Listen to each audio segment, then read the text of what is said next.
Hello guys, কেমন আছো সবাই? আশা করি সবাই ভালো আছো। আবারও একটা নতুন ভিডিওতে তোমাদের সবাইকে স্বাগতম জানাই। এটা হচ্ছে খুলনা হাদিস পার্ক। অনেকে চেনো, আবার অনেকে চেনো না। যারা খুলনাতে থাকো তারা তো অবশ্যই চেনো।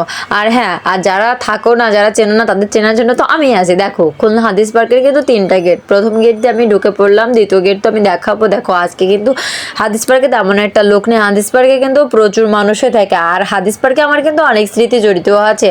যাই হোক অনেকে কিন্তু এখানে ঘুরতে আসে, সময় মানে টাইম পাস করার জন্য আসে, ছবি তোলার জন্য আসে, কেনাকাটা ইত্যাদি ইত্যাদি অনেকে ঘুরতে আসে। কারণ হাদিস পার্ক এটা খুব অন্যতম এবং সুন্দর জায়গা। দেখো, শীতের রাত, এর জন্যই কিন্তু র্যাকেট খেলতেছে, ওইদিকে বেলুন ফুটানো হচ্ছে। চলো যাওয়া যাক বেলুন ফুটানো। এদিকে এই বেলুন ফুটাতে গেলে নাকি টাকা দেওয়া লাগবে, এর জন্য টাকা দেওয়ার ভয়তে কিন্তু আমি বেলুন ফুটাইনি। দেখো কি অপরূপ দৃশ্য। আমি যেহেতু রাত্রেবেলা শ্যুট করছিলাম, এর জন্য রাত্রের দৃশ্যটা তোমাদের দেখালাম। আমার কিন্তু খুবই ভালো লাগতেছিল। তোমাদের কেমন লাগতেছে অবশ্যই জানাবা।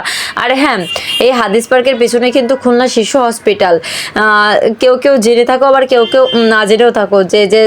মানে যারা জানে না, তারা কিন্তু আমার ভিডিওটা দেখলে বুঝতে পারবা। এটা হচ্ছে খুলনা, এই যে খুলনা শিশু পার্কটা তো খুলনা শিশু হসপিটাল তো তোমাদের দেখালাম। আর দেখো, এটা কিন্তু হাদিস পার্কের পুরো এরিয়াটা আমি তোমাদের দেখিয়ে নিচ্ছি ঘুরিয়ে। হলো শুরু 7 দিনে এই খেলাধুলো রাত দিনে, জানি বারণ করার 7 দিনে। আর আমার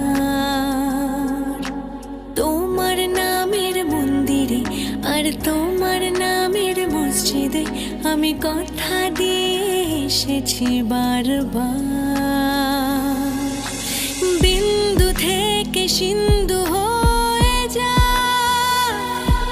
তুমি ইচ্ছে মতো আমাকে সাজাও। যদি সত্যি জানতে চাও, তোমাকে চাই, তোমাকে চাই। যদি মিথ্যে মানতে চাও, তোমাকে চাই। যদি সত্যি জানতে চাও, তোমাকে। গাইজ দেখো, একটু পাটশাট নিয়ে আবারও চলে আসলাম। আর হাদিস পার্কের এইটা হচ্ছে মূলত অন্যতম একটা জায়গা। অন্যতম জায়গা বলতে এটাই হচ্ছে শহীদ মিনার। দেখো, শহীদ মিনারটা কিন্তু অনেক সুন্দর আর অনেক বড়। আর শহীদ মিনার দেখানোর পরে কিন্তু আমি এখানে চলে আসলাম। আর এখানে একটা কাকা এগুলো বিক্রি করতে চলো। এগুলো কিন্তু বেলুন পিঠা, রুটি লুচি এগুলো বেলা হয়। এটা কিন্তু ছোটো মানুষের। তারপর আমি কিন্তু ট্রাই করতেছিলাম ওটাতে বেলা যাবে কিনা, কিংবা ভালো কিনা। আমি যখন দাম জিজ্ঞেস করি তখন কিন্তু বড় বড় যেগুলোর দাম যেরকম সেরকমই দাম যাচ্ছিলো। এর জন্য কিন্তু আমি আর ওটা নিয়ে নিই। আমার কিন্তু খুবই ভালো লাগছিল, আর আমার ওইগুলো সত্যিই খুব ভালো লাগে। দেখো, তারপরে চলে আসলাম শহীদ মিনারের এখানে। শহীদ মিনারের উপরে কিন্তু জুতো পরে উঠতে হয় না, সেহেতু কিন্তু আমি এখানে নিজের জুতো খুলে কিন্তু শহীদ মিনারের উপরে উঠে গেলাম। শহীদ মিনারের উপরে উঠে কিন্তু পুরো শহীদ মিনারটা আমি দেখিয়ে দিলাম যে শহীদ মিনারটা কেমন আর কত সুন্দর আর কত বড়। আমি কিন্তু খুবই শহীদ মিনারের তুলনায় খুবই নগণ্য আর খুবই ছোট দেখায় আমার। যাই হোক, আমি সেটাও দেখিয়ে নিলাম। আর দেখো, এখানে ঘুরতেছিলাম, একটা বাচ্চা চলে আসবে, আর বাচ্চা এসে কিন্তু আমার সাথে খেলা করবে। দেখো, ও কিন্তু খেলা শুরু করে দিয়েছে। ও কিন্তু খুব মজা করতেছিল। আর আমি জানি না ও কে, তবে এই পার্কের ভিতরে ছিল আর আমার সাথে মজা করতেছিল বলে আমি ওর সাথে মজা করতেছিলাম। এত মানুষ থাকা সত্ত্বেও তাদের সাথে কিন্তু মজা করতেছিল না, আমার সাথে করতেছিল। কেন করতেছিল জানি না। যাই হোক, সবাই বলে শিশুরা সৃষ্টিকর্তার সমান।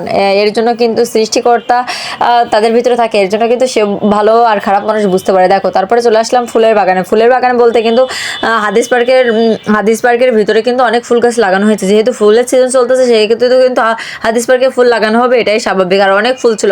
আমার কিন্তু ফুল নিতে এত ইচ্ছা করতেছিল, কিন্তু ফুল কি নেওয়া যায়, গাছেই সুন্দর বানায়। আর ফুলগুলো খুবই বড় বড় ছিল, দেখেই অনেক সুন্দর লাগতেছিল। আমি কিন্তু এটা বলতেছিলাম যে আমি ফুল ছিঁড়ে না দৌড় মারবো, কেউ ধরতে পারবে না। তারপর গাইজ, ঘোরাঘুরি করলে শুধু হবে না, খেতে হবে। আর তোমরা তো জানোই যে আমি খেতে খুব পছন্দ করি। এর জন্য কিন্তু এইখানে হাদিস পার্কের সামনে কিন্তু 2 টাকা পুরি পিস পাওয়া যায়, 2 টাকা পুরি। আর হ্যাঁ, শুধু পুরি খেলে হবে না, ফুচকাও খেতে হবে। ফুচকা কিন্তু আমার ফেভারিট খাওয়া। তাই ফুচকা নিয়ে নিলাম। আর ফুচকার তো 2টা টক আছে এখানে। আমার তো এখনই জিভে জল চলে আসতেছে, এত টেস্ট আর এত ভালো খেতে।